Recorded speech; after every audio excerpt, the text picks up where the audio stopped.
Dear Waves organizers, dear participants, dear chairman, I am extremely glad to have one more chance to take part in this conference and to share some ideas of my long-time researches touching Rigveda.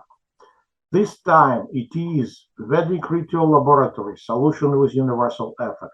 I am Dr. Aleh Perzashkevich from Minsk, Belarus.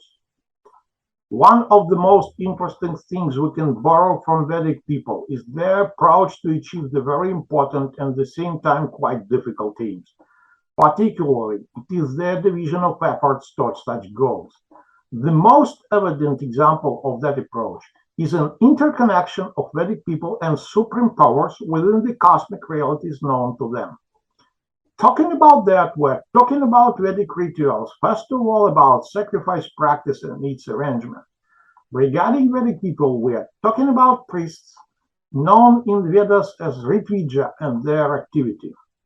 The priests were responsible for an establishment of communication of people with gods, fruitfulness of cooperation with divine performers of ritual, ideas with Agni and Soma, the successfulness of imposing of variants into Rita, and the obtaining of positive results of that imposing. Thus, only the priests were able to prove location of variants inside Aryavarna, ideas on the gods' side. Assistants to gods in their struggle for Rita gave to Aryan people their hope for desirable requitals. The foundation of priestly duties in Vedic society was to attract God's attention to people and thus to assure the formers that people followed the rules of Rita. Rituals, and first of all sacrifices of different types, were often connected to a special liquid of soma, used to be the means of achievement of that result. It is necessary to start with the point that the very act of sacrifice was also considered as the particular part of Rita. The fire, Agni, lighting up in darkness, creates the space as well as the other shine-bearing gods. The flame connects two worlds, the earth and the sky, and this makes people and gods connected. Therefore, the composers of Rigveda considered Agni as the most ancient priest who had transformed human sacrifice into an ordered one, clearing the sacrifice from its initial dark impurity. On behalf of people, the sacrifice was assisted by the Hotor priest festival, over 200 mentions in Rigveda, who poured the material sacrifice into the fire. Here you can see just few examples of his activity inside the Veda. The second person is the Brahman priest, who has over 60 mentions in the Veda, who helped to lift the sacrifice with his thought and to direct it to the desired destination. And here are also just two examples. The third person is the Upavakta priest, who sang along to the fire, and here you can see all the mentions of him inside the Veda. Also, there is the fourth special priest who helped the fire to light up, the Agnitra or Agnimitra, and here you can find all the mentionings of him. The material component of the sacrifice was ordered by the Soma god. On behalf of people, that sacrifice was assisted by the potter priest, 5 mentions in the Veda, who had been clearing the prepared liquid. And here are 2 examples.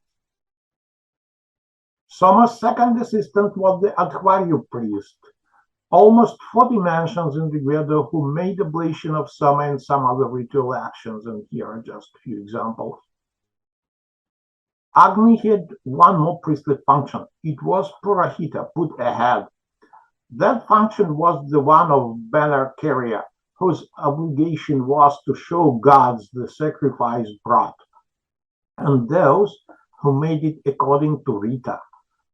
It is the function of ordering the very action of sacrifice. Purahita priest, thus, has been summoned to participate as a banner carrier to promote ordering of any people's collective or cumulative action. And here is just an example.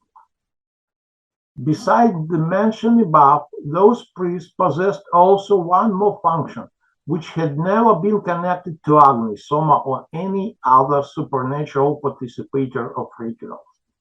It was to formulate a particular wish of people and to send it to the necessary address. The action was an ordering of that reference to the desirable addressee. It was considered as achievable, obviously, only by means of the hymns created by Rishi. Proceeding from the texts of Rigveda, sometimes one person was able to perform all those functions, assisting himself to Agni and Soma, and addressing to different gods. Eventually, that specialization and an arsenal of priests increased considerably, and two, for example, Hotar assisted to Agni and Adhvaryo accompanied Soma, or more functional priests acted together. It brought to life the necessity of coordination of simultaneous actions. Proceeding from what we know about the functions of the Brahman, it is possible to understand why the duty rested with him.